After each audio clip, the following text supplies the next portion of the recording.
Patata Mama Bandeko, mesdames, mesdemoiselles, messieurs, bonjour. Bonjour en ce vendredi 9 juin 2023.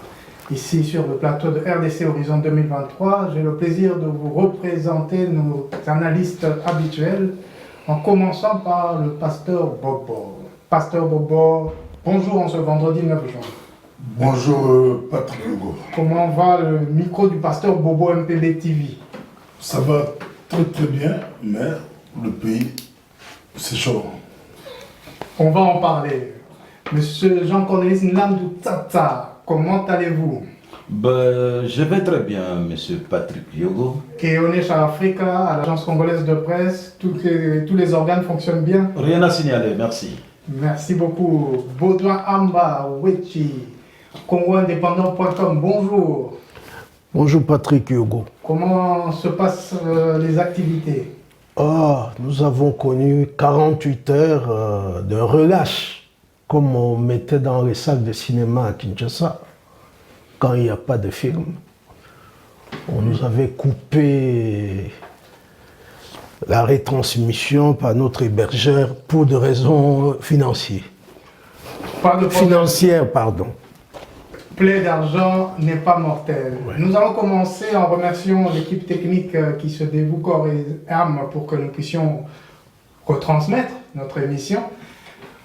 En ce jour, nous parlerons de 3 points qui sont critiques, selon nous. Le premier concernera l'affaire Salomon Kalonda. Le deuxième point, ce sera la reconduction des forces régionales de l'East African Community. Et comme à notre habitude, nous parlerons de certains points d'actualité, mais le troisième point portera sur la purge que le président de la République rwandaise a effectuée au sein de son armée, la Rwanda Defense Force. Je commencerai par Baudouin. Baudouin, quels sont les articles, les informations que vous voulez partager avec nous? Moi, c'est surtout le discours que le chef de l'État a fait devant les hommes d'affaires et les membres du gouvernement sur l'amélioration du climat des affaires. Ben, ça devient comme une fatalité.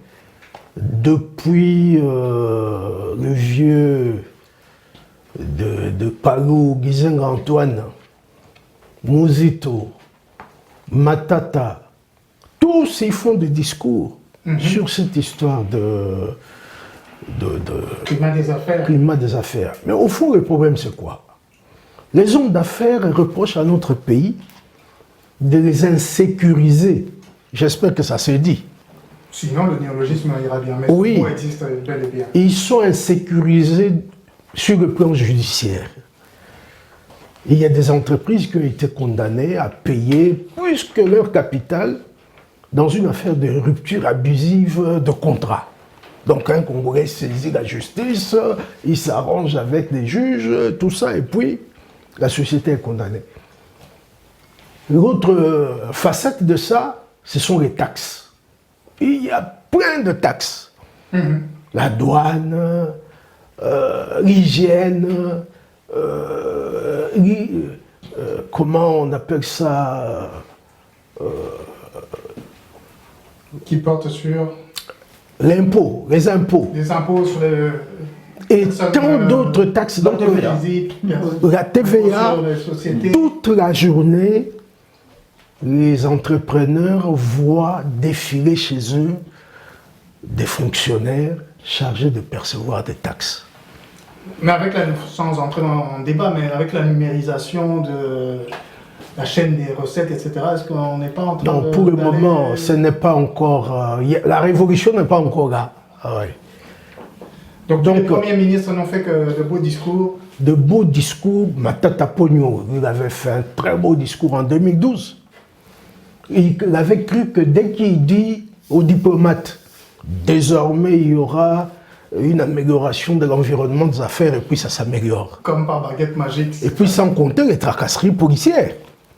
Hein, donc, on a créé le guichet 1, où...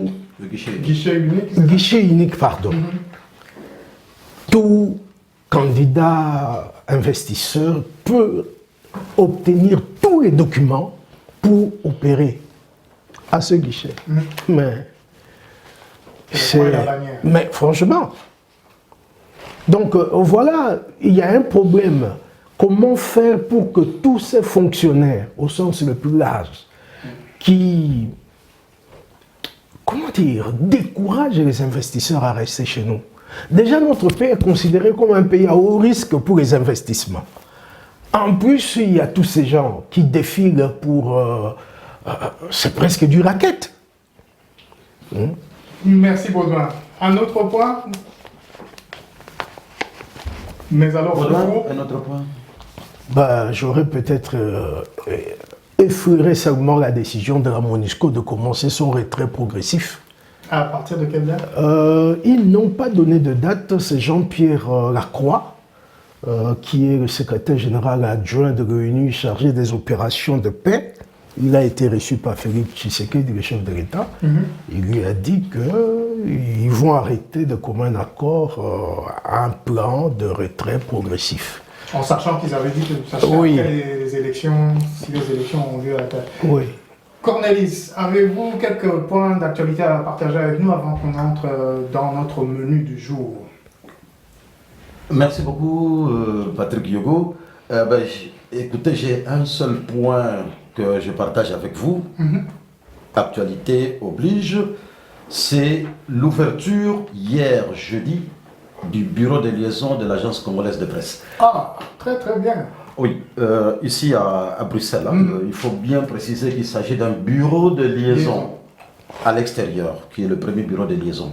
Pourquoi bureau de liaison? Parce que il faut savoir que, ça c'est historique, l'agence congolaise de presse est la première entreprise créée au Congo après l'indépendance. Post-indépendance, ah bon.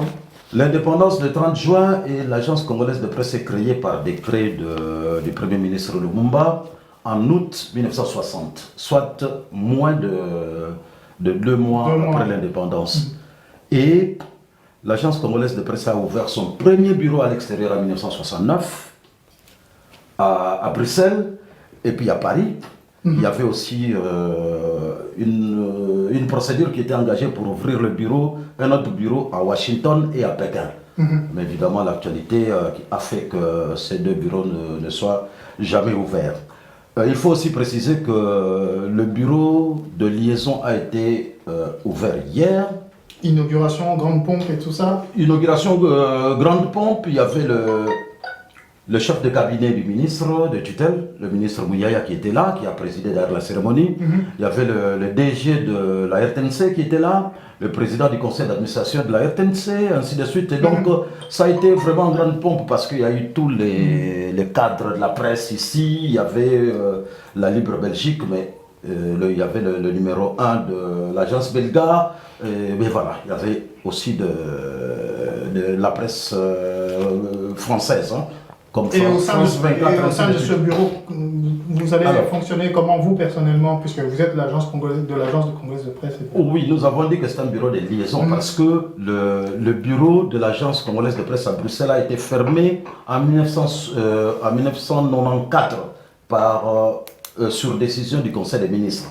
Donc il n'y a que juridiquement le gouvernement qui peut rouvrir ce bureau-là, le bureau à Bruxelles. C'est pour cela que ce qui a été ouvert hier est un bureau de liaison et non un bureau de représentation. Mais ce qui est intéressant, c'est qu'il y a des accords qui sont en train d'être négociés avec la RTNC, qui va d'ailleurs occuper le même bureau que l'agence congolaise de presse. Et ce qui est aussi intéressant, c'est que la RTNC va rapidement shifter de l'analogique au numérique, grâce aux derniers contrats qui ont été signés en Chine et dans quelque chose de pareil, dans un autre pays. Mais il faut dire que la RTNC et l'agence congolaise de presse, dans ces contrats qu'ils sont en train de négocier, vont travailler en synergie. Vous savez que l'agence congolaise de presse, depuis un temps, s'est investie dans l'image, c'est-à-dire la vidéo et les photos. Et d'ailleurs, ils ont un premier client qui est France 24. Voilà. Très bien. Mais voilà, comme ça, nous savons que nous avons maintenant un bureau de liaison de l'agence congolaise de presse ici à Bruxelles. Est-ce que ça serait trop demandé de connaître l'adresse de Ah, mais ça serait très bien, comme ça on l'affichera aussi à la fin de l'émission. Mais merci si vous l'avez en tête. Oui, je l'ai en tête parce que hier j'étais là pratiquement toute la journée, alors, avec tous les journalistes, tous les autres amis. Le bureau de liaison de l'agence congolaise de presse est situé boulevard industriel à Anderlecht, numéro 9, au premier niveau. Très bien, boulevard industriel numéro 9, dans la commune d'Anderlecht, ici à Bruxelles, agence congolaise de presse, le bureau de liaison. Pasteur Bobo, un point d'actualité qui a retenu votre attention? Il y a un point qui a vraiment retenu mon attention, c'est beaucoup plus à Khartoum. On a bombardé Khartoum, il y a 10 étudiants congolais qui sont décédés. Ça m'a perturbé un peu. C'est dans quelles circonstances? Ils étaient des étudiants dans un bus ou la guerre civile là-bas. Oui, bien sûr, mais comment ils étaient groupés tous en même endroit? On a bombardé la ville et puis quand on compte les morts, il y a des Congolais qui sont décédés où ils étaient. Il faut les Congolais demandent des enquêtes pour savoir exactement comment ils sont décédés. En pleine guerre civile, ça va être compliqué. Mais... Les Congolais demandent officiellement pour permettre aux familles de faire leur deuil. Et nous tous, on a quitté le pays. Moi, j'ai quitté le pays, j'avais presque 20 ans, moins de 20 ans. Ou 20 ans, moins de 20 ans.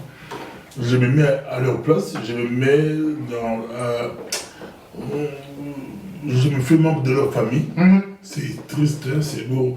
Et les pays africains où l'Afrique pouvait faire les choses. On voit l'Europe.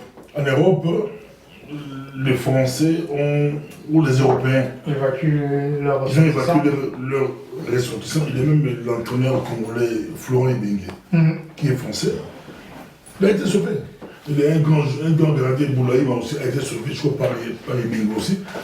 Mais les autres, c'était triste. Mais l'Afrique, même au niveau de l'Afrique, on ne voit pas des pays envoyer des avions et évacuer les ressortissants. Donc, et la guerre continue. Hein. La guerre continue. Si on risque des comptes de morts. Non, nous présentons évidemment nos condoléances aux familles éprouvées dans cette guerre civile au Soudan.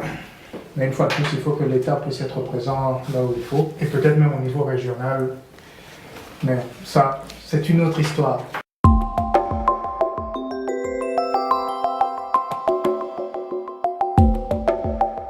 L'affaire Salomon Kalonda, ce citoyen congolais, membre d'un parti politique, Ensemble pour la République, si je me trompe, qui est considéré comme étant le bras droit de M. Moïse Katumbi, ancien gouverneur du Katanga, président de l'Ensemble pour la République. Et sûrement candidat. Homme d'affaires influent, d'aucuns disent qu'il est milliardaire, mais à tout le moins millionnaire, président d'une équipe de football, tout-puissant Mazembe, etc. Voilà un peu le décor. Mais qui est donc Salomon Kalonda?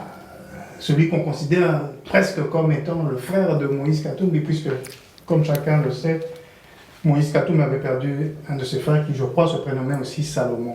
Je laisse la parole à Baudouin pour commencer cette question sur l'affaire Salomon Kalonda. Bon, si on devait répondre d'abord par la question qui est Salomon Kalonda. Voilà. Eh bien, Salomon Kalonda, contrairement aux apparences, il n'est pas katangais. Il est du Maniema, il est du Kindu. Et je crois même que c'est musulman. Salomon Kalonda, moi personnellement, je l'ai connu ici en Belgique au début des années 90. Peut-être que Cornelis peut se souvenir parce qu'il habitait sur la rue Skekin et des jeunes Congolais ont tenté de monter un restaurant là pour les grillades. Hein, donc comme les Buffalo en France, oui. Et le promoteur, c'était Salomon. Ouais. On avait 2 amis communs. Ben, Salomon, c'est un gamin pour moi. Hein. Il est né en 74. Un ami à nous, un ami commun de sa génération, Jean-Jacques Lowe. Je ne sais pas si c'est lui. Oui. C'est lui qui me l'avait présenté. Et on s'est perdu de vue. Et puis un jour, en 2010, oui, j'étais à Matongé, quand j'habitais là-bas, coup de téléphone, vers 21h, à Kourouto, c'est Salomon, je ne me rappelais pas. Oh, je voudrais vous voir, je suis conseiller du gouverneur à Katumbi.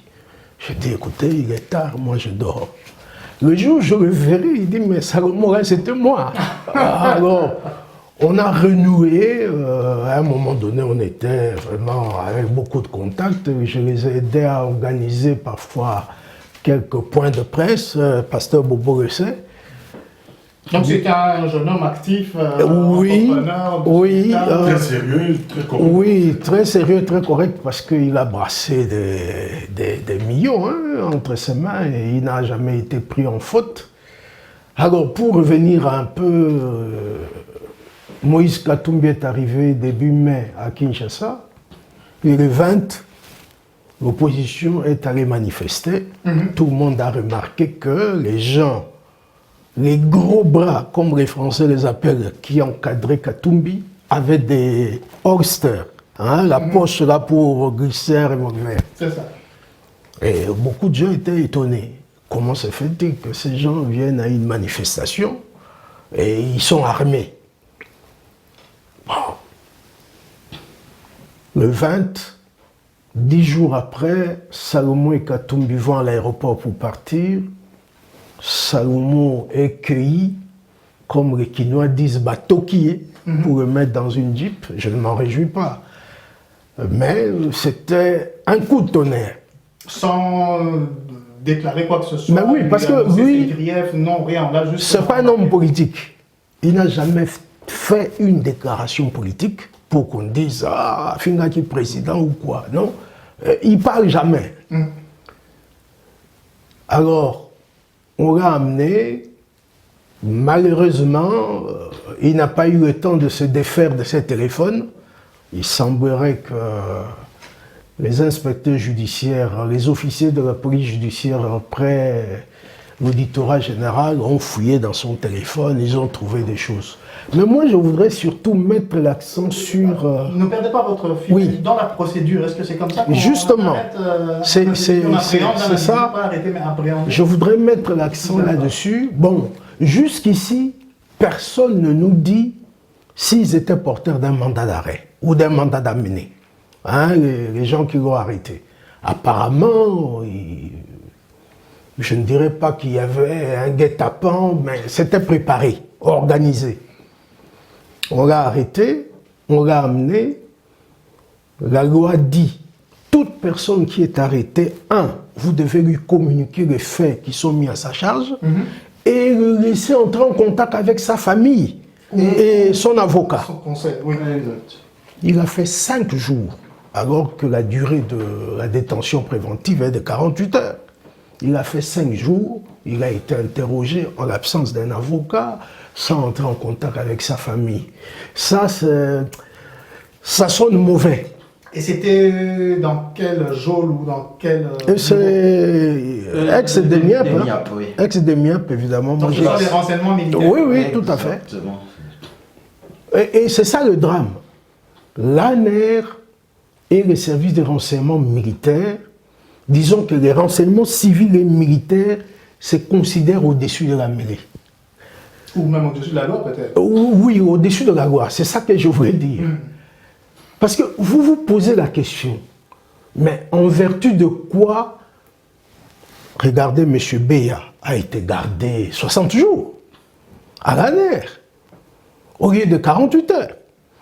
Parce que, justement, dans le cadre, justement, de la protection des droits de la défense, vous avez 48 heures pour assembler les preuves et identifier l'auteur et transmettre tout chez le ministère public. Là, nous avons parlé de la procédure, oui. des circonstances dans lesquelles M. Salomon Kalonda a été appréhendé. Mais aujourd'hui, qu'est-ce qu'il en ressort? Quels sont les griefs qui lui sont reprochés? Bon, il y a le conseil juridique de la DEMIAP. De la DEMIAP, un certain lieutenant-colonel Kangori Ngori, qui a donné au moins 3 griefs. Il a utilisé des militaires pour assurer sa protection sans l'autorisation. À qui la faute? À l'individu ou au militaire d'avoir bon, jusque-là, s'être soumis à l'autorité d'un civil? Normalement, selon la discipline, les militaires ne devaient pas accepter d'aller servir comme des mercenaires. Nous espérons que ces militaires sont aussi appréhendés. On parle d'atteinte à la sûreté intérieure de l'État. Et puis l'autre grief, on parle de contacts avec M23. Mais il y a un vrai problème sur le plan procédural. Merci, Baudouin. On dit qu'il voulait renforcer. Pasteur Bobo, vous pouvez continuer là-dessus. On voulait renforcer les pouvoirs des Fatih pour mettre un Katangé à la tête du pays. Ça, c'était Sénégal l'armée. Ça, c'est le même porte-parole qui dit ça. Oui, c'est eux qui disent ça. Mais si j'ajoutais qui est Salomon. Donc, ils ont déjà confirmé le grief qu'il y avait eu complot. Mais selon eux, dans son téléphone, ils ont trouvé. Apparemment, il était suivi. Ils ont de. Selon eux, mais déjà, maintenant, encore de l'a démenti. Il lui dit que l'arme en question qu'on a pris qu'on a dit que c'est à Salomon, c'est l'arme de son garde du corps. Le numéro de l'arme, c'est l'arme du garde du corps de Matata Pone, lui qui est Premier ministre. Ancien Premier ministre. Ancien Premier ministre. Il a droit à la sécurité. C'est son garde du corps qui a fait tomber l'arme. Je vous laisse finir alors sur qui est Salomon avant. Salomon, c'est, pour faire court, c'est l'homme qui chuchote à l'oreille de Katumbi. C'est comme ça qu'on le présente. Dans quelles circonstances ils se sont connus, si quelqu'un le sait parmi vous? Ça, je ne sais pas même. Non. Bon, je laisse alors ça pour finir et puis. On dit l'homme qui chuchote à l'oreille de Katumbi, c'est le 7e de Katumbi, chacun les éminences grises, voilà. Éminence grise, je ne sais pas, mais c'est vraiment où confident. L'homme qui tient la mallette, l'homme qui quitte les finances, c'est vraiment l'homme de confiance, le bras droit. Non, c'est Katumbi. Salomon, c'est Katumbi. Donc on vient d'arrêter. Il est plus que Olivier Kamitato et puis. Donc n'ayant pu arrêter Moïse Katumbi, on peut dire qu'on a arrêté Salomon Kalonda. Puisqu'on ne pouvait pas l'arrêter, lui, Moïse Katumbi, on a arrêté Salomon Kalonda. Il savait que s'il arrivait à arrêter Katumbi, c'était tourné général. Alors on a. Pour déstabiliser Katumbi, c'est plus facile d'arrêter Salomon. C'est suivre sa stratégie politique, c'est l'année électorale. Cornelis, on reviendra vers vous. Oui. Des commentaires sur cette affaire. On a entendu au niveau procédural, on a eu le profil plus ou moins de Salomon Kalonda qui. On vient de perquisitionner la maison de Salomon et de Katumbi. À Kinshasa. Oui, en fait, le problème de Salomon, c'est qu'il faut savoir que c'est vraiment l'homme de main de Katumbi, comme disait Pasteur Bobo. Mais il faut savoir que son arrestation a provoqué un tollé. Pas seulement parce que, pas nécessairement parce qu'on l'arrête, mais c'est dans la manière. Donc son arrestation, c'est presque un film d'Hollywood. Donc il y a le jet privé de Katumbi qui est sur le tarmac. Katumbi entre, Kalonda est en train d'entrer et on voit une jeep surgir. On cueille Salomon Kalonda et puis tout ce qui s'ensuit. Alors, ce qui est interpellant, c'est qu'il va être gardé, c'est la sécurité militaire qui l'interpelle. Il va y être gardé. Je peux vous ajouter un peu, 2 minutes. Oui. L'armée déclare que, parce que l'armée s'est défendue aussi. Oui. Pour l'armée, je ne sais pas s'il y a des vidéos, il y a eu résistance. Quand ils sont venus interpeller, ils avaient un mandat, selon eux, ils avaient un mandat. Quand ils sont arrivés pour interpeller Salomon, ils ont trouvé la résistance et ils ont appliqué l'article 95 ou quoi. De leur règlement. Quand vous résistez à l'autorité, on vous embarque. Ça, c'est l'armée. Alors, le problème qui est là, c'est que le problème de mandat ne se pose pas ici parce que, mandat ou pas mandat, ils sont venus l'embarquer. Donc, et on n'a pas parlé de mandat. Donc, on est tous d'accord au niveau procédural. Oui, procédural, oui. on ne dit pas qu'il ne faut pas l'interpeller, mais il y a une procédure, comme a dit Baudouin. On est d'accord là-dessus. On est d'accord. C'est ainsi que, moi, je crois que même si la sécurité militaire voudrait interpeller quelqu'un, il faut qu'elle puisse suivre la procédure. Ce n'est que de cette façon-là que la procédure va être acceptée d'un côté comme de l'autre, c'est-à-dire du pouvoir, de la société civile, ainsi de suite. C'est là où on a un état de droit, oui, où on respecte ce qui est codifié. Et effectivement. Donc en fait, et d'ailleurs, dans ces réactions-là, il y a même le cardinal qui dit qu'autour de Fachi, il y a des gens qui sont contre le président. Parce que il ne reste qui travaille contre le président. Qui travaille contre le président. Donc ça c'est le pour cardinal qui expliquer ce genre de manœuvre. Ce genre de manœuvre, c'est-à-dire ça commence un peu avant parce que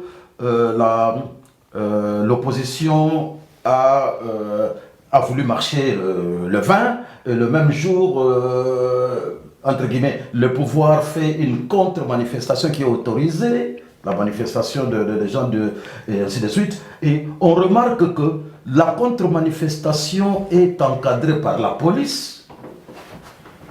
Dans la contre-manifestation, il y a des gens en machette, encadrés par les policiers. Ce qui expliquerait qu'autour du chef de l'État, il y aurait des gens qui manœuvrent contre le Non, je voudrais terminer, vous allez prendre la parole. Oui. Je voudrais terminer, vous allez prendre la parole. Donc, en fait, dans la contre-manifestation, on voit des images des jeunes gens avec des machettes et encadrés par des policiers. On a même une image d'un policier avec une machette aussi. Alors, mais de l'autre côté, oui, de l'autre côté, il y a l'opposition qui marche, qui n'a pas suivi l'itinéraire. Évidemment, la police est en droit de recadrer, mais de taper sur les manifestants, ou il y a même un petit enfant qui a été pris à partie par les policiers. Non, je crois qu'il s'agit un petit enfant qui lançait des pierres sur les policiers. Exact, qui a été pris à partie par les policiers. Sur les policiers, oui. Exact, oui, selon les policiers. Parce que, non, il y a des images. Oui, il y a aussi... Bon, en fait, vous voyez dans cette histoire-là, il faut qu'il y ait la procédure. Je ne vais pas beaucoup discuter dessus parce qu'il y a des images qui montrent les policiers qui encadrent les contre-manifestants. Il y a des images qui disent que les opposants changent d'itinéraire et donc la police a raison. Donc, pour en revenir sur l'affaire Salomon Kalonda, oui, vous pensez qu'il y a vraiment comment dire, des faucons, on peut les appeler comme ça, qui sont autour du chef de l'État et qui propose ou qui encourage la force brutale pour asseoir son autorité, ou qu'est-ce que c'est? Il est possible qu'il y ait un excès de zèle dans tout ça, parce qu'il faut dire que quand Félix Tshisekedi arrive au pouvoir, ou déjà avant qu'il arrive au pouvoir, avant d'ailleurs qu'il arrive au pouvoir, il fait des déclarations où il dit que dès qu'il est au pouvoir, il arrête tous les cachots de services de sécurité, ainsi de suite. Et là, aujourd'hui, nous remarquons que tous ces gens qui sont arrêtés, et d'ailleurs, ça met de l'eau dans le moulin de ceux qui réagissent contre l'arrestation de Salomon Kalonda, c'est que avant lui, il y a eu Beya qui a été arrêté, et on a, dans l'arrestation de Beya, on parle du Rwanda. Après lui, après Beya, il y a eu Bisselele, qui est arrêté. Derrière cette arrestation-là, on parle de la connivence avec le Rwanda. De nouveau. Et aujourd'hui, il y a Kalonda qui est arrêté, connivence avec le Rwanda. C'est un peu comme si le Rwanda devenait l'exutoire de toutes ces arrestations qui sont opérées pour faire taire l'un ou l'autre. Bon, c'est un peu ce que je voulais dire. Bon, donc vous aviez quelque chose à... Oui. corriger ou deux petites choses à propos de Salomon. Première chose, c'est que les gens qui avaient des machettes, selon plusieurs spécialistes, il y a des images de gens de l'UDPS qui portaient des machettes en recherchant des Rwandais dans des voitures qui passaient. Ce samedi 20 mai. Non, il y a des images passées. Ah. On a inséré ça parmi les images de la manif du 20. Les images sont bien authentiques, mais... ça n'avait rien à voir avec cette manif, ça c'est un. Mais deuxièmement, je voudrais un peu insister sur la personnalité de Salomon. Dites-nous. Salomon, Katumbi, Félix Tshisekedi, je dirais qu'ils faisaient un trio. Ce sont des gens qui avaient, comment dire, des complices. Salomon, lui, c'était l'exécution sur le plan matériel. Mais je n'arrive pas à comprendre. D'abord, il a eu des difficultés pour obtenir son passeport. Son passeport congolais? Oui, son passeport pour le congolais. retour au pays, oui. Et beaucoup de gens répétaient, c'est au niveau de la présidence que ça bloque. Tiens donc. Oui, et puis, Ça a bloqué, oui. oui, et puis plus tard, il a reçu son passeport. On dirait qu'il y avait déjà un problème à cette époque. Et puis Moïse Katumbi. Moïse Katumbi, lors des consultations organisées par le président Félix Tshisekedi, il est venu le voir pour participer à l'union sacrée. Il semble que Moïse Katumbi, il ne semble pas, ils ont dit officiellement, ils ont amené un cahier de charges. Pour savoir comment ils vont fonctionner. Voilà, ils ont donné, ça a été rejeté. Et ils ont commencé déjà à prendre leur distance. Vous savez, je peux dire ici une petite confidence que Moïse Katumbi m'avait faite. Quand Félix Tshisekedi est devenu chef de l'État en janvier 2019, 2 ou 3 mois après, j'ai vu Moïse Katumbi. Il m'a dit, mais je n'arrive pas à comprendre comment le chef de l'État ne parvient pas à couper les têtes dans les mandataires publics, tous ces consorts, ce sont toujours les gens de Kabila qui sont là. On sentait que c'était vraiment un ami qui parlait. On dirait qu'il n'avait plus le moyen de faire parvenir ces messages. Et puis voilà, Moïse Katumbi, on lui avait proposé même le poste de Premier ministre.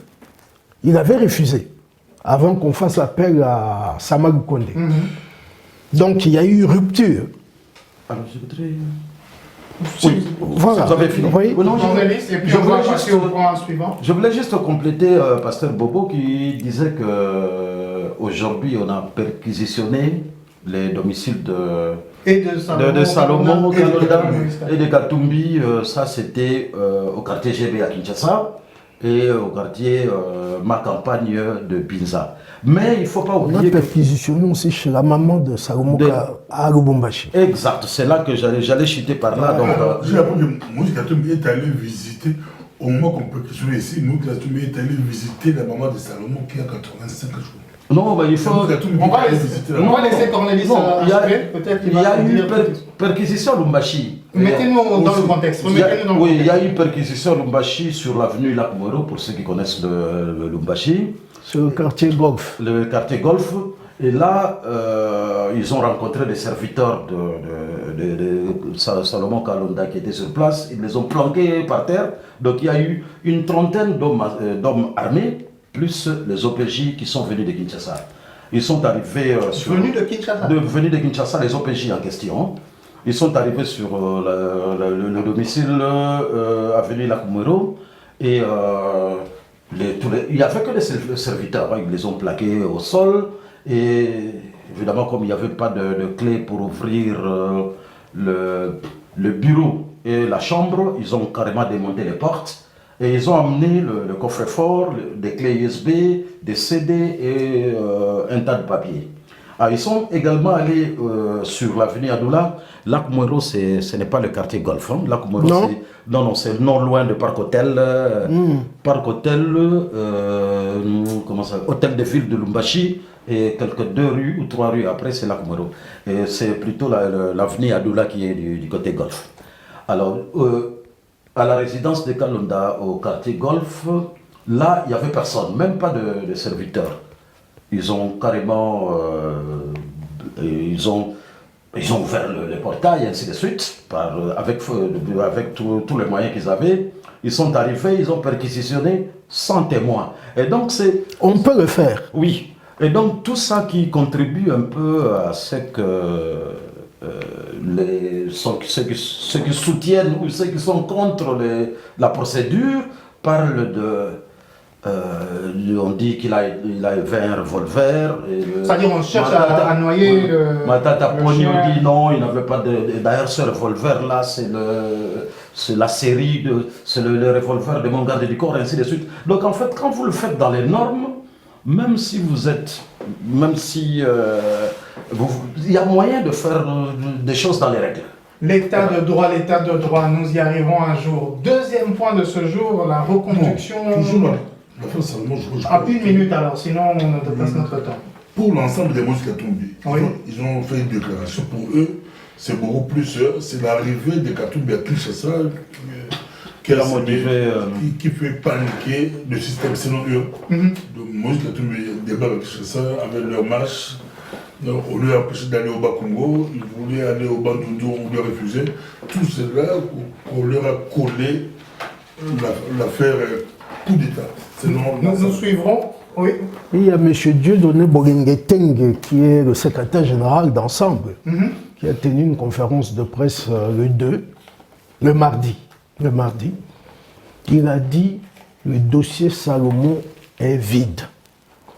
Jusqu'ici, nous ne savons pas de quoi on lui reproche. Là, Matata n'était pas encore sorti. Alors Matata est sorti, et puis, je ne sais pas s'il y a une relation de cause à effet. Il y a l'ancien conseiller spécial de Joseph Kabila, oui. qui se manifeste, Jean-Bouillou Yongola. Voilà.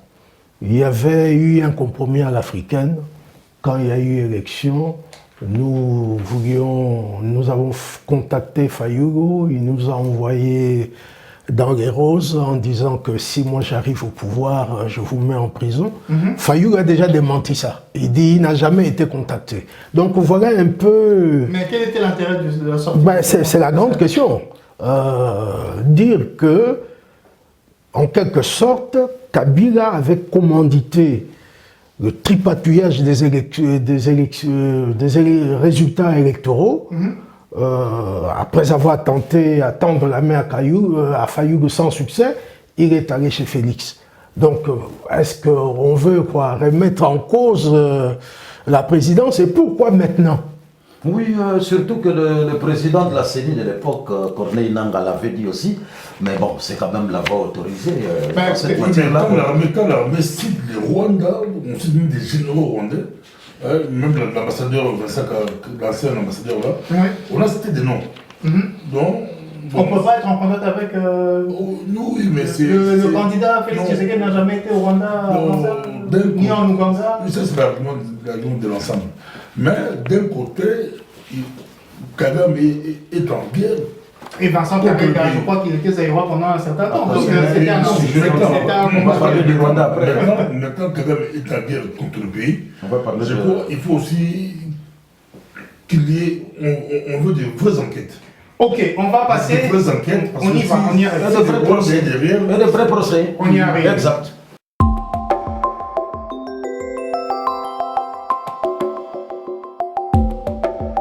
On va passer au deuxième point de ce soir, qui concerne la reconduction du mandat des forces régionales de la communauté de l'Afrique de l'Est. Vous vous en souviendrez, on nous avait dit, on a entendu dire que le chef de l'État congolais était très dubitatif sur la poursuite de ce mandat, trouvant que les forces de l'EAC étaient trop mollassonnes et qu'elles ne remplissaient pas leur mission, qui aurait dû être un mandat plus offensif, et que selon lui, il ne reconduirait pas donc ce fameux mandat. À notre grande surprise, et sans beaucoup trop de bruit, nous avons entendu que ces forces et leur mission ont été reconduites jusqu'au 30 septembre, si je ne m'abuse. Pasteur Bobo, puisque vous étiez chaud tout à l'heure, je vous laisse continuer par rapport à ça, la reconduction des forces de l'EAC. Le chef de l'État dit une chose, il se passe son contraire. On ne va pas parler de ce qui s'est passé en Chine, on était parti négocier des contrats, mais on est revenu avec d'autres contrats, enfin, des intentions. Que se passe-t-il? Je ne sais pas si vous vont me contredire, mais moi je pense... Comment c'est vous qui... Moi je pense que c'est le Congo qui a décidé, pour moi, on a été pris de court. La reine de Bujumbura, Félix Tshisekedi n'était pas là. Paul Kagame n'était pas là non plus, ni Museveni, je crois. Il y avait le président du Burundi et le président du Kenya. Ils ont directement, ils ont ou précipité les choses comme ils étaient sous pression du Congo. Le Congo voulait qu'ils partent. Ils ont anticipé, précipité pour eux, ils ont dit que tout ça va. Ils ont peut-être prolongé, Parce que j'ai pas senti un communiqué du Congo que le Congo a donné l'aval. Mais dites votre pensée, qu'est-ce que cela imprime dans votre esprit? Que voilà, ils ont forcé la chose et ils ont... Non, ces gens ne veulent pas partir. Ils travaillent pour la balkanisation du pays, c'est clair. Et ces gens ne partiront pas. Mais comment expliquez-vous que le chef de l'État congolais dise qu'ils ne vont certainement pas reconduire, ils vont essayer de trouver d'autres solutions, et que finalement, on apprend que ces forces sont reconduites sur le territoire congolais dont il est le chef de l'État. Il peut aussi dire que jusqu'à ce jour. C'est pour ces femmes. C'est pas ces femmes, c'est pour... Non, mais il dit le mandat ne va pas être reconduit, mais il vient d'être reconduit. Non, il n'a pas dit que ça ne va pas être reconduit. Il doutait. Il doutait, c'était pas clair. Cornelis, votre avis, celui du pasteur Bobo est très clair. Ça peut être... Voilà, reconduction des Regional Forces of Eastern African Community. On a changé de chef d'état-major, etc., mais les troupes sont encore là et... Voilà. Oui, Patrick, il faut dire que ici, nous avons été unanimes pour reconnaître qu'il y a eu des problèmes dans la signature de l'accord. Le traité engageant la République démocratique du Congo comme membre de l'EAC ou vous parlez d'autre chose? Je suis plutôt en aval lorsque la RDC demande à l'EAC de lui envoyer des forces. Okay. Moi, je crois qu'il y a eu déjà vice de forme en ce moment-là. Et la RDC, nous les Congolais, nous avons été surpris. Surpris parce que les accords ont été signés unilatéralement, sûrement. Félix Tshisekedi, le président de la République, peut-être la présidence et l'EAC. Le Parlement n'a pas été consulté, les affaires étrangères, nous l'avons dit ici, hein, donc il y a eu vice de forme en amont. Et d'ailleurs, dans référendum de Washington, non, de New York, où il était à l'Assemblée générale, oui, on lui pose la question de savoir comment ça va se passer. Il nous dit, il rassure d'ailleurs tous les Congolais, il dit, vous allez voir, les forces kenyanes vont entrer par Bunagana, ils vont commencer à tirer sur le M23. Bon, on n'avait pas dit tirer, mais on a dit qu'est-ce qui va se passer. Voilà, c'est ce qui va se passer. Mais bon, non, le M23 va voir. J'utilise ces termes. Hein. Bon, nous, on n'était pas très dupes de cette situation. Non, pas du tout. Voilà. Ici, dans ce forum ici, Horizon 2023, non. Oui, nous savions qu'il y aurait des problèmes. Alors maintenant, là, Pasteur Bobo dit que, d'ailleurs, Félix Tshisekedi n'a pas été là, c'était le sommet de Bujumbura, mais vous savez, ce ne sont pas des voyous, hein, ces gens qui étaient au sommet de Bujumbura pour dire, écoutez, qu'ils veuillent ou pas, on va prolonger le mandat. Non, la RDC était bien au courant du fait qu'on allait prolonger le mandat.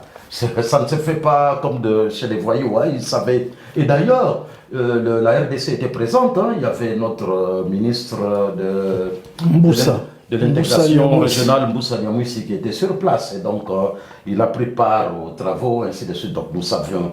Et Pasteur Bobo dit aussi que ces forces de l'EAC ne vont pas partir. Non, ils partiront. Ils partiront bien parce que, vous savez, il y a déjà l'acceptation de la SADC d'envoyer... Quand les Congos fait pression, maintenant ils ont précipité pour dire qu'ils vont cantonner les M23 à Rumangabo, et puis après ça sera là où ils vont aller. C'est là que les Congos ont cédé pour dire qu'on prolonge à septembre. Mais avant, ils cohabitaient ensemble. Les Congos reprochaient l'EAC, ils cohabitaient avec le... Exact, donc en fait... Avec les M23. Oui, non, ça... Qu'est-ce qui a changé pour qu'on puisse plonger septembre? Ils ont accepté de le mettre maintenant à Rumangabo. Oui, Pasteur Bobo. Sur ce point-là, puisqu'effectivement, la question qui était soulevée par les forces de l'EAC et je crois par la communauté dite internationale était de savoir le cantonnement. Bien sûr, on va désarmer le M23, mais on va les mettre où? Mais vous savez, non, ça se trouve dans les accords de Luanda, le cantonnement du M23, donc ça, c'est pas un problème. Mais l'endroit précis où on allait les cantonner, au Sabinho, et puis après, il y a eu évolution quand même, parce que l'EAC a aussi donné son point de vue sur le cantonnement. Et donc, Baudouin nous avait dit qu'ils allaient être cantonnés, quelque chose comme dans la province orientale, Kindu. Et donc, il y a eu évolution, il y avait plus Sabinho, mais le cantonnement est quelque chose qui a été signé aux accords de Luanda. Mais il faut savoir, Pasteur Bobo, que...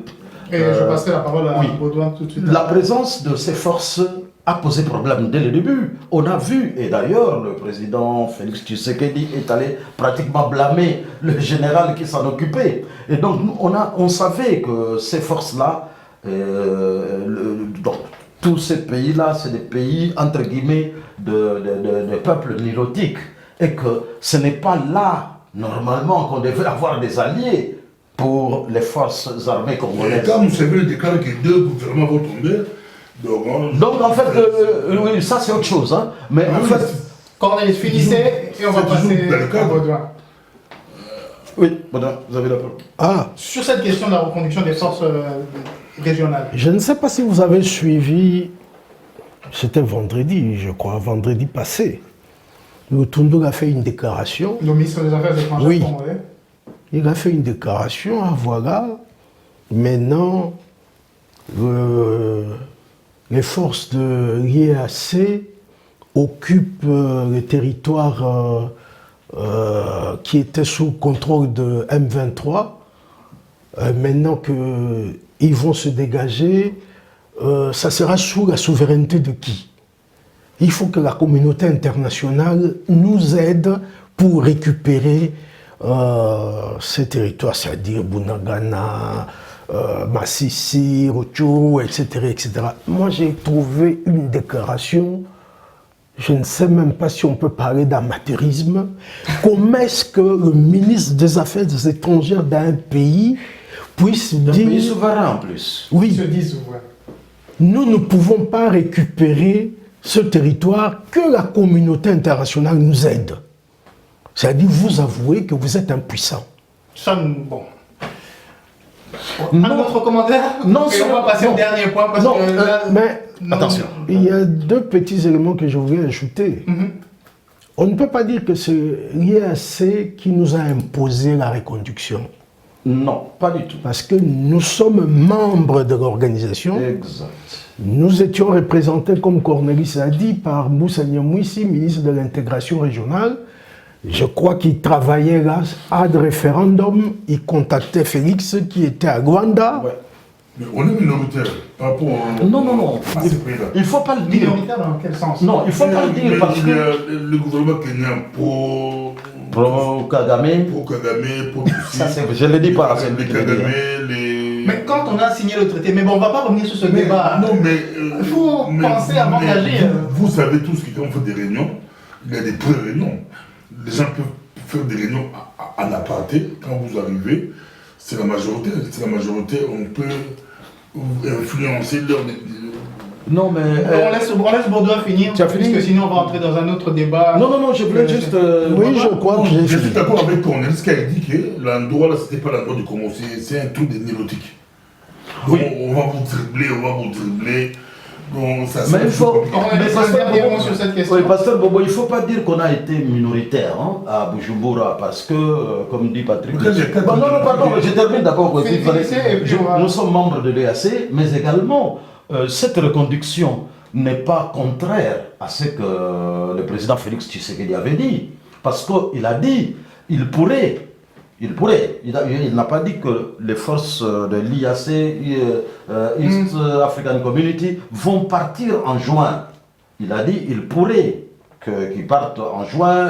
Bon, on va voir un peu comment on va évaluer. Pardon, vous oubliez. On va voir un peu comment... Oui, ils étaient là pour combattre. Non, nous avons... Selon l'entendement du Congo, ils étaient là pour combattre. Pasteur Bobo. Le cadre là disait que non, nous on n'est pas venus. Je crois que...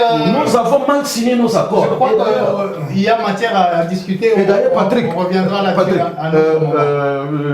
Baudouin venait de dire ici qu'il est étonné de la façon dont réagit le ministre des Affaires étrangères. Mais déjà, les accords que nous avons signés à Luanda ont été mal ficelés. Nous avons signé les accords de Luanda qui disent, et d'ailleurs, quand le M23 a accepté de se désengager, ils ont dit, nous allons laisser le terre aux forces de l'EAC, mais le jour où nous apprendrons que le FARDC arrive sur ce terrain, nous revenons. Vous voyez à peu près comment nous sommes. On va terminer sur cette question. Je vais quand même reprendre quelque chose que disait le pasteur Bobo sur la question de nous sommes minoritaires ou majoritaires. Nous sommes isolés dans la mesure où tous les 6 autres membres de l'EAC sont d'accord pour dire que le mandat n'était pas offensif et nous sommes le seul membre à dire que le mandat était offensif. On ne sait pas qui a signé quel traité, mais voilà.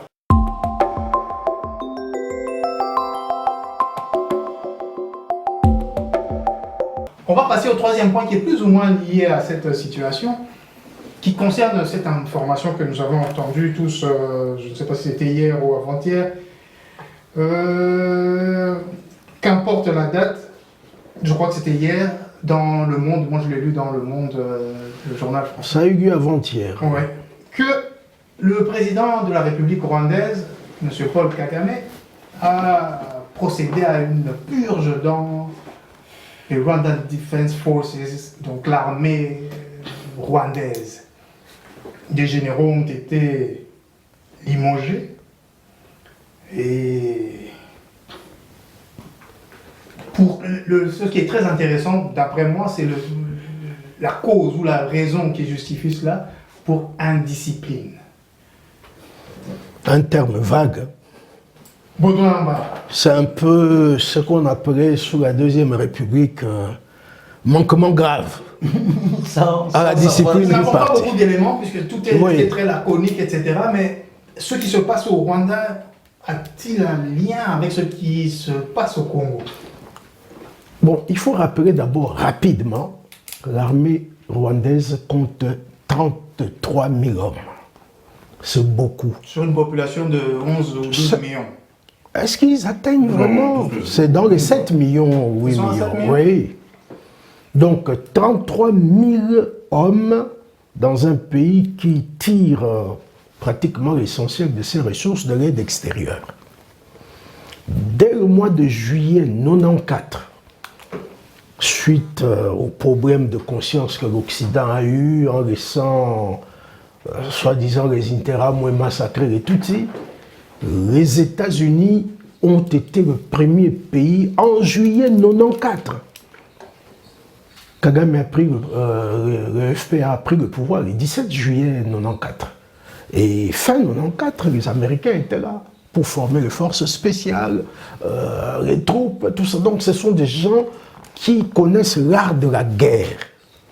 Donc je confirme, ils sont bien à 13 millions en 2022. 13 892 234 âmes. Ok, c'est bien. Alors, il faut dire que quand la liste est sortie, je peux vous citer quelques noms parce que, au fond, tous les noms ne nous intéressent pas. Il y a un nom, le général Moubarak Muganga. Je ne sais pas si vous avez vu dernièrement un officier rwandais en train de parler en Kinyarwanda en disant « Écoutez, nous pouvons aller au Congo et maintenant avec Rwandair, nous prenons l'avion, nous arrivons, nous faisons nos affaires et nous rentrons. » Moi, je n'en ai pas souvenir. Oui, c'est une vidéo qui a beaucoup circulé, oui. Maintenant. Et un agent de service m'a dit qu'un jour, ce fameux général leur a dit, au cours d'une réunion de service, le Rwanda doit rester debout pour que... Non, pardon, la RDC doit rester à genoux pour que le Rwanda soit debout. Donc c'est un homme qui a un franc-parler, indigne d'un militaire. Hein. Selon un ami rwandais, ancien diplomate de l'époque de Juvenal Habyarimana, il m'a dit, beaucoup de gens qui ont été promus sont des gens qui ont traqué les Hutus au Congo, y compris le général Moubarak Muganga. Donc ce sont des gens qui connaissent le terrain. C'est-à-dire, au fond, Kagame croit que l'opération FDL, il peut peut-être rééditer. Ça, c'est votre point de vue. Oui, c'est ce que me dit cet ami rwandais. Il dit Kagame est décidé à faire une nouvelle guerre au Congo. C'est-à-dire l'homme croit que toutes les conditions sont réunies pour se promener. Oui, pour se promener jusqu'à Kinshasa. Il oublie qu'en 96-97, la FDL a bénéficié de l'adhésion populaire. C'était fondamental. Ils ont vu un fils du pays à la tête du mouvement, Laurent Désiré Kabila. Ils ont dit que c'est une révolution congolaise. Or, ils vont découvrir, les Rwandais sont derrière. Donc, voilà un peu, j'espère vraiment que Kagame va commettre l'erreur de trop. Cornelis,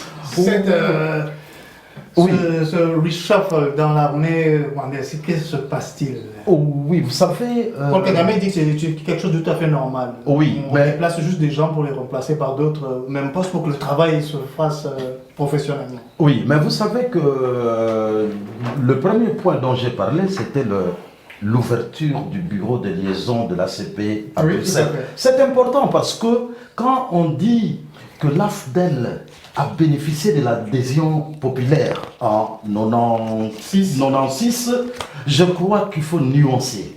Il faut nuancer parce que moi j'ai été à la première conférence de presse où on présentait l'AFDEL à Bruxelles.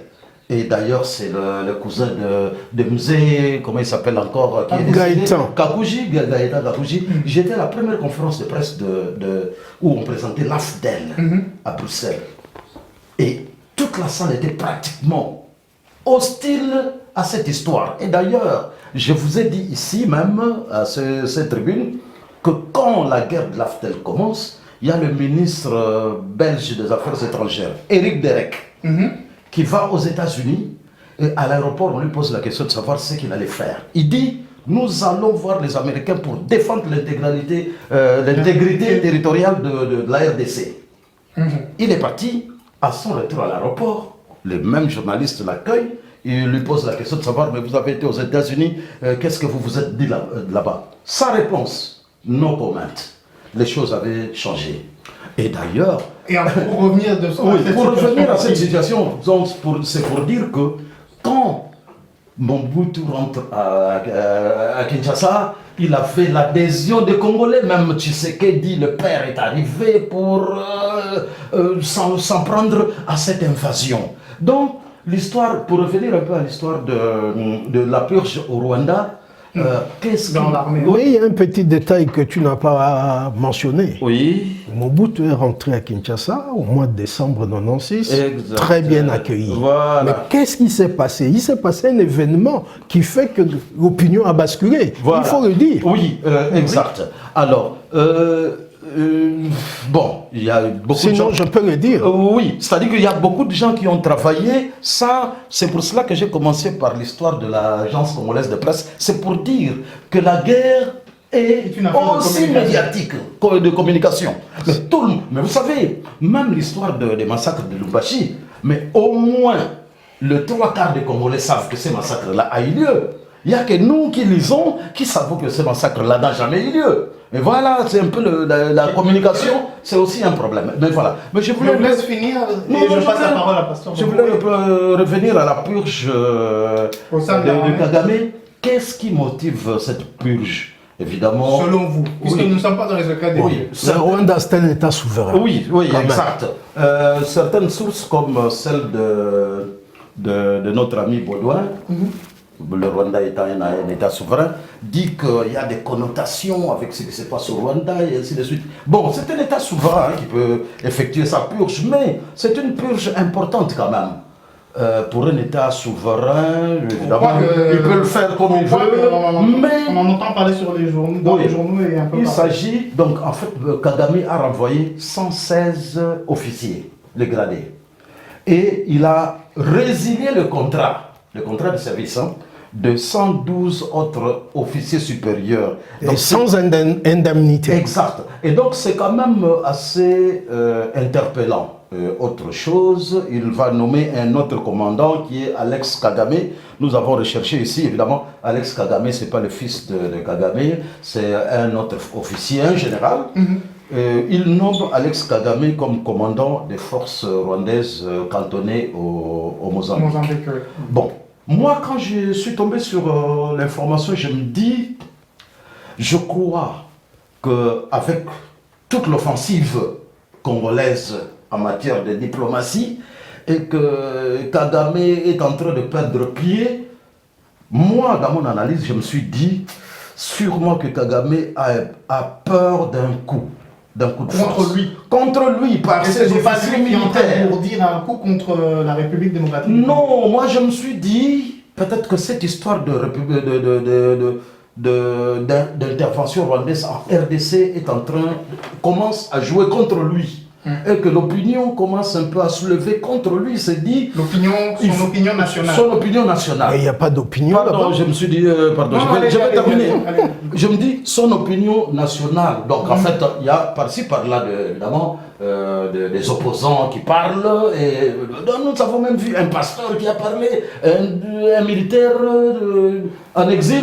Et donc, je me suis dit qu'il veut un peu se barricader avec des officiers proches de lui. Attention, je voudrais terminer par là, l'opinion rwandaise existe. Il ne faut pas dire que l'opinion existe, sachant que les Hutus sont majoritaires, oui, ne fût-ce que pour cela. Et même il a des opposants, et donc c'est une opinion. Pasteur Bobo, on va finir avec vous, d'ailleurs, sur ce thème et sur la soirée d'aujourd'hui. Cornelis nous a parlé de...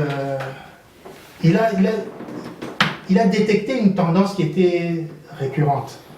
Excusez-moi. C'est pas mauvais comme analyse. Non, c'est pas mauvais.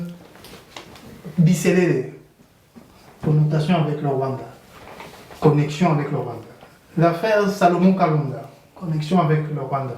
Il y avait... Mais je me permets quand même d'insister sur une chose. Tous ces gens que nous citons, connotation avec le Rwanda, n'ont jamais été jugés. Ce n'est que s'il y avait condamnation qu'on peut le confirmer. Voilà, c'est pour ça que je parlais d'une tendance que Cornelis a observée. Et Baudin vient de confirmer qu'ils n'ont même jamais été jugés, donc on ne sait pas de quoi il s'agit. Il n'y a que l'accusation qui parle de ça. Et Pasteur Bobo, tout à l'heure, vous disiez, on vous sent très remonté contre le Rwanda, etc. Est-ce que vous pensez que le Rwanda, et Paul Kagame principalement, a un conflit soit personnel avec le président de la République démocratique du Congo, ou c'est un conflit vis-à-vis du Congo lui-même? Qu'est-ce qui se passe dans sa tête selon vous? Après le République du Congo, c'est très... Moi j'ai beaucoup d'amis rwandais, je les salue partout où ils sont. On a étudié ensemble avec des Rwandais à l'université. Citez-nous un ami comme Rwandais que vous avez. Moi j'ai beaucoup d'amis. Moi je n'en ai plus. Mais j'ai beaucoup d'amis Rwandais. Beaucoup d'amis. Moi j'en ai, je ne les citerai pas, mais j'ai vraiment beaucoup d'amis Rwandais. Moi j'en avais, mais je n'en ai plus parce que je ne peux plus avoir un ami rwandais. Ça ne m'empêche que vous. Moi j'ai eu le preuve. Non, c'est pas le... Moi celui qui est contre mon pays, je ne peux pas être le pays. C'est pas notre pays. C'est une erreur de l'archive que de généraliser. C'est pas notre pays. Mais Pasteur Bobo, on va finir. Il y a trop de mensonges. C'est pour cela. Quand vous lisez, on dit superficie du Rwanda. C'est plus ou moins de 26 000 km. Oui. C'est ça. Congo-Brazzaville, c'est dans les 340 000. Congo-Kinshasa, 2 345 000 km, plus quelques mètres. Et Brazzaville, on dit qu'ils ont plus ou moins 7 millions, ou 6 millions, je ne sais pas. Et Rwanda nous dit qu'ils sont 13 millions. Oui. Qui a compté? Ils ont fait un recensement. Non, ils ont fait un recensement. C'est un pays souverain. Il y a trop de mensonges. Donc, il y a trop de mensonges. Évidemment, c'est 26 000 km. Quel est l'intérêt de mentir 13 millions. Nous, c'est 2 345 000 km. On dit 100 000. Nous, on n'a jamais compté. Eux, ils ont compté. On nous dit. Non, ils ont compté. Mais si vous lisez partout Google ou partout, on dit que les Congois, on dit plus ou moins 5 millions. C'est des projections parce qu'il n'y a aucun recensement. Le dernier, c'est des projections, oui. C'est des mensonges, c'est pourquoi Kagame réclame des territoires. Mais si vous avez. Argumentez un peu plus, vous avez la parole, vous n'avez pas beaucoup parlé de cette question. Un petit pays comme le Bas-Congo. Une petite province. C'est très intéressant. Vous parlez du Bas-Congo comme un pays. Bon, un peu comme les Bas-Congo. La 4e République est déjà arrivée. Non, non, quand je dis petit, parce que les rois, tous les rois d'appel en truc dans les Bas-Congo. Exact. Oui, 2 fois. Mais 13 millions d'habitants. C'est comme la ville de Kinshasa. Et les Congo à 100 millions, 2 millions, 300 millions. Baudouin, la ville de Kinshasa, superficie, vous qui avez... Presque 10 000 km², hein, 9 999, quelque chose comme ça. République rwandaise, 26 338 km². 2 fois le Kinshasa. Alors, Oui, mais... l'argument là n'a été un Non, peu... l'argument, tiens, on a beau des villes, il y a le Lumbashi... Non, mais c'est pour dire, la superficie et la population, la densité en question, il n'y a pas de souci. Les Congo est vide. Comment n'est pas vide? Oui. 2 millions, tout ça, avec... Mais qu'est-ce que vous voulez nous faire sortir par rapport à cette histoire de... Par rapport à ça, il y a trop de mensonges, c'est pourquoi les rois, nous, chez nous, on ne fait jamais des... On ne compte pas, on n'a jamais dit que la population est autant. À qui la faute? On estime, il y avait un pouvoir rwandais qui a déjà... Non, je crois que le chef de l'État congolais... Un Kabila qui a déjà pendant 18 ans. Ils ont fait exprès pour tout gommer. Maintenant, eux, ils viennent avec... 4 ans, on ne peut pas mettre en place un recensement. 13 millions. Baudouin, juste un commentaire, mais parce que Bobo a un retard de temps de parole, mais nous allons à la fin de toutes les façons. Vous vouliez faire un commentaire? Oui, je voulais faire un petit commentaire. Vous savez, il faut qu'on regarde un peu très loin pour comprendre. Kagame considère le Nord Kivu, le Sud Kivu, l'Ituri comme une sorte d'espace vital pour le Rwanda. Depuis la guerre de la FDL, le Rwanda avait occupé ces régions, ils avaient mis des fonctionnaires rwandais, tout ça, ce qui fait que ils ont géré, quand il y a eu rupture avec le Rwanda Désiré Kabila en 98, le Rwanda a continué à régenter les affaires de ces provinces, jusqu'en 2005 et même au-delà. Donc il y a des mauvaises habitudes qui ont été prises et le régime de Kabila, avec ses 18 ans de pouvoir, ne nous a pas aidés à congoliser. Mais oui. Tout ça n'est que l'héritage de ceux qui Mais oui. passé avant. Et pour Kagame, vous savez, je vais citer mon ami diplomate rwandais, l'ancien diplomate, il dit « Tant que Kagame sera au pouvoir, vous n'aurez pas de paix ». Et moi, je voulais un peu ajouter que... Un mot, il n'y a pas que le 18 ans de Kabila, parce qu'il y a aussi, depuis 2019, que Fathi est là, il n'a pratiquement rien fait de l'armée. Vous voyez, par exemple... Programmation militaire, école académie militaire... Exact. Vous voyez un peu... Des nouvelles tenues militaires. D'ailleurs, Ambama aidé quand il disait que, attention, le Rwanda est un pays souverain. Nous sommes aussi souverains. Et vous voyez un peu dans notre armée le président qui dit nous sommes infiltrés, il y a des étrangers. Il n'a jamais fait le nettoyage de l'armée. Ça, c'est quand même il faudrait une purge dans notre armée aussi. Nous l'avons dit. Je suis plus ou moins d'accord avec Cornelis qui indique que il faudrait une purge dans la FARDC. Il y a tentative de coup d'État du côté Rwanda. Quand Kagame le fait, c'est un langage codé. Il a des bonjours des officiers qui vont devenir des civils, sans indemnité, sans quoi. On reprend les équipements militaires. Il y a eu une tentative de coup d'État, c'est clair. Je crois qu'il y a un problème. On voulait renverser Kagame. Il y a une chose qu'on doit dire. Une dernière... Il y a une chose qu'on doit dire à travers ce que Pasteur Bobo et Cornelis ont dit. Kagame fait preuve de volontarisme dans la prise de décision dans son pays. Félix Tshisekedi, depuis qu'il est là, tout le monde a reconnu une certaine lenteur chez lui dans la prise de décision. Oui. Et c'est ça le drame que nous vivons. Ça sera le dernier mot. Ouais. Je tenais à remercier l'équipe technique qui prend de son temps si précieux pour nous accompagner dans nos émissions que nous vous offrons.